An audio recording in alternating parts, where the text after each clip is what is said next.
Loué soit Jésus-Christ. Sa paix soit avec vous.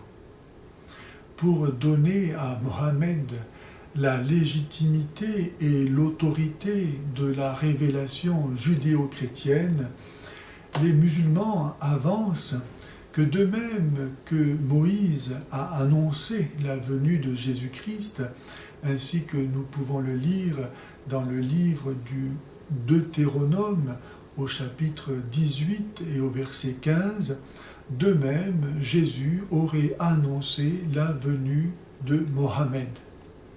Cependant, quand nous lisons dans l'Évangile ou dans le reste du Nouveau Testament ce qui est écrit au sujet de la venue de futurs envoyés de Dieu, le discours est tout autre.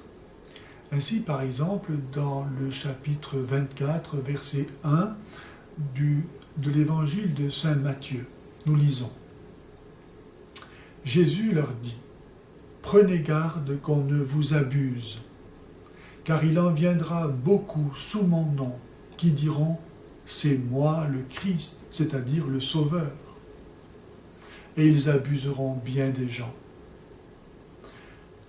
Au verset 23, « Alors si l'on vous dit « Tenez, voici le Christ » ou « Le voilà », n'en croyez rien. Il surgira en effet des faux Christ et des faux prophètes qui produiront des signes et des prodiges considérables, capables d'abuser si possible même les élus. Voici que je vous ai prévenu. Ainsi donc Jésus annonce la venue d'antichrist, de faux Christ, qui chercheront à se faire passer pour des envoyés de Dieu, venant accomplir l'œuvre que Jésus-Christ a accomplie, c'est-à-dire le salut du monde. Et Dieu sait si depuis le départ du Christ pour le ciel, il y a eu des hommes se prétendant envoyés par Dieu pour apporter à l'humanité le salut du monde. Saint Jean nous dit ceci dans sa première épître au chapitre 2 et au verset 22. « Qui est le menteur, sinon celui qui nie que Jésus soit le Christ, c'est-à-dire soit le Sauveur. Le voilà l'Antichrist, celui qui s'oppose réellement au Christ. Il nie le Père et le Fils. » Cela est propre à l'islam, de nier que Dieu soit Père et que Dieu soit Fils. Quiconque nie le Fils ne possède pas non plus le Père. Autrement dit, il ne suffit pas de dire que l'on croit en Dieu ou en Allah pour entrer dans le paradis. On ne va au ciel, dit Jésus, que par lui, qui est le chemin, la vérité et la vie. Dieu s'est rendu visible, présent, et s'est communiqué par sa parole faite chair, Jésus-Christ. Personne ne va à Dieu sinon par le Christ, Jésus de Nazareth. Ou bien, toujours dans la même épître première, au chapitre 4, nous lisons « Bien-aimés, ne vous fiez pas à tout esprit, mais éprouvez les esprits pour voir s'ils viennent de Dieu.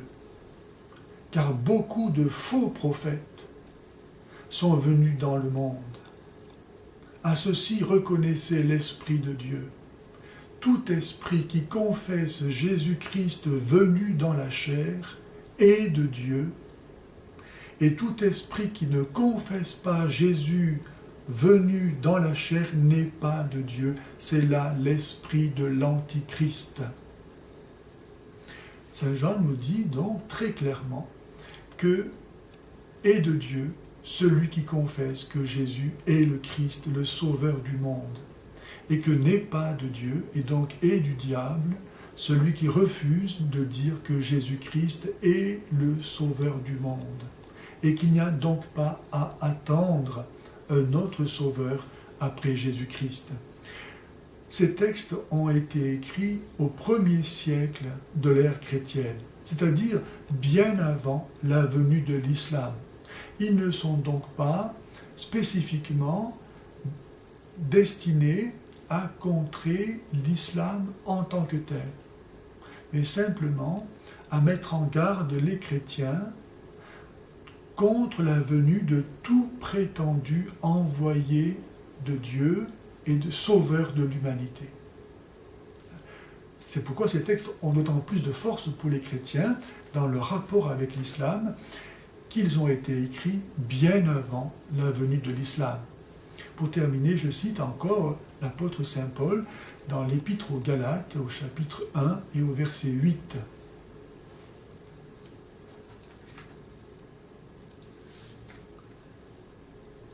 Si nous-mêmes, dit Saint Paul, si un ange venu du ciel vous annonçait un évangile différent de celui que nous avons prêché, qu'il soit maudit. Nous l'avons déjà dit, et aujourd'hui je le répète. Si quelqu'un vous annonce un évangile différent de celui que vous avez reçu, qu'il soit maudit. Ainsi donc, tout homme qui prêche un autre évangile, prétendument venu de Dieu, aux chrétiens et à tout homme en général, est maudit, parce qu'il n'a aucune réelle légitimité. Il est en fait envoyé par le diable. C'est Saint Paul qui le dit, qu'il soit maudit, c'est-à-dire qu'il soit voué au sort du diable, qui est lui-même le maudit. Celui qui a des oreilles pour entendre, qu'il entende.